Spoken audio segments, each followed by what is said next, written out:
2016 की। एस्टोनिया के चंद डॉक्टर्स एक पेशेंट के ब्रेन का चेकअप कर रहे थे, तभी उन्होंने एक ऐसी चीज नोटिस की जो आज से पहले मेडिकल साइंस में किसी ने भी नहीं की थी। इस पेशेंट को एक दिमागी बीमारी थी, जिसकी वजह से डॉक्टर्स इनकी ब्रेन एक्टिविटी को EEG के जरिए रिकॉर्ड कर रहे थे।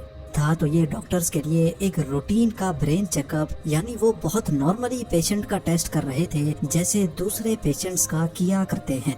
लेकिन उनको इस बात का बिल्कुल भी इल्म नहीं था कि इस टेस्ट के दौरान कुछ ऐसा होने वाला है जो मेडिकल साइंस को पूरी तरह से हिला कर रख देगा।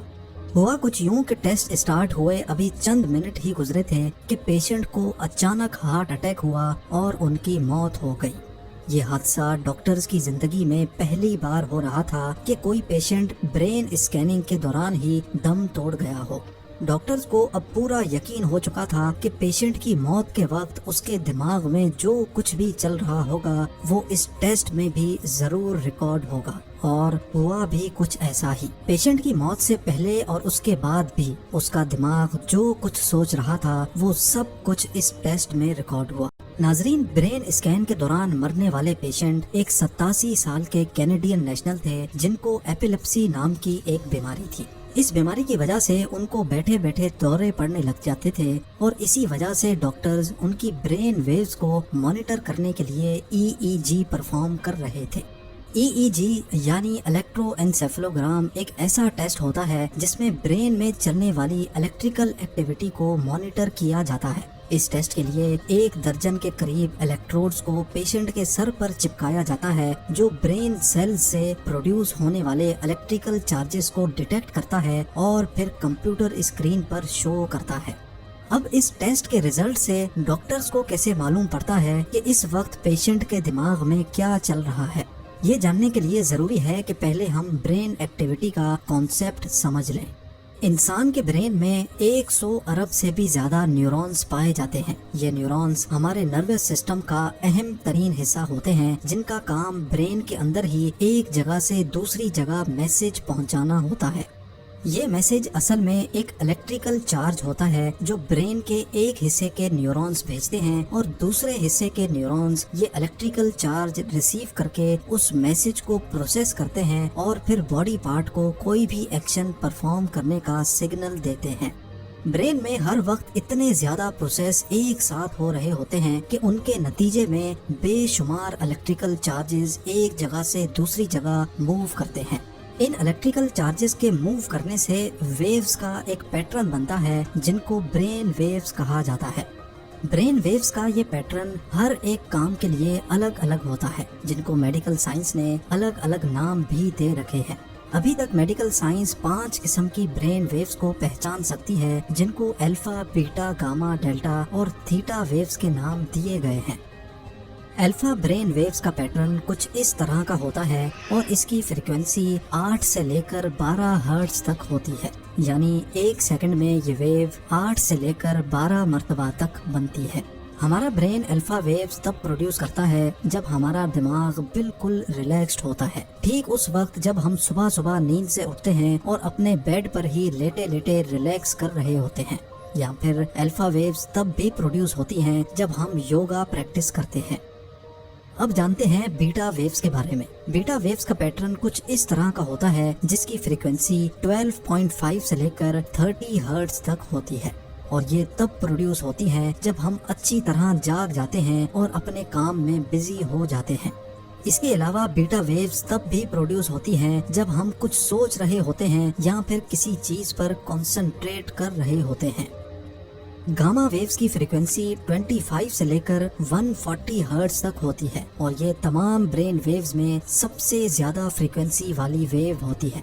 हमारा ब्रेन गामा वेव्स तब प्रोड्यूस करता है जब हम बहुत ज्यादा एक्टिव होते हैं और किसी इंतहाई कॉम्प्लेक्स किस्म के काम को परफॉर्म कर रहे होते हैं।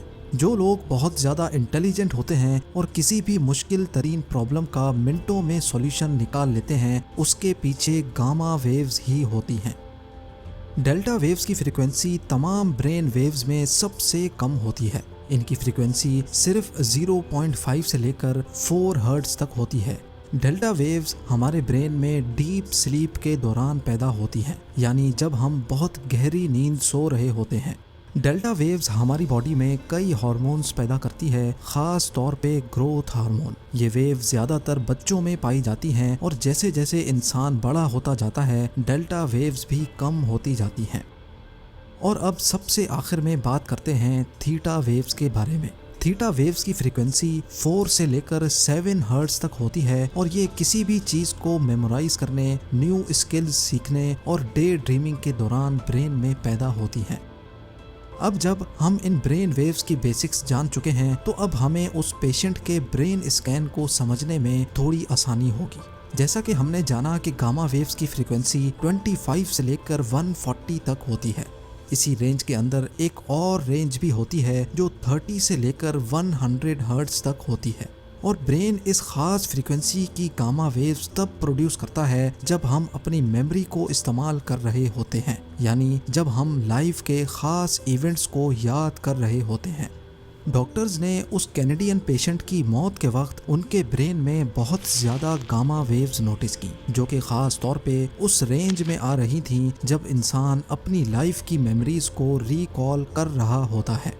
इससे पहले भी साइंसदानों ने मरते वक्त लोगों की ब्रेन एक्टिविटी को नोटिस करने की कोशिश की थी, लेकिन वो पूरी तरह उनको रिकॉर्ड नहीं कर पाए। लेकिन इस कैनेडियन पेशेंट के केस में मौत से पहले और हत्ता के मौत के बाद भी चंद मिनटों तक इनकी ज़िंदगी की अच्छी और बुरी यादें इनके सामने आई थी।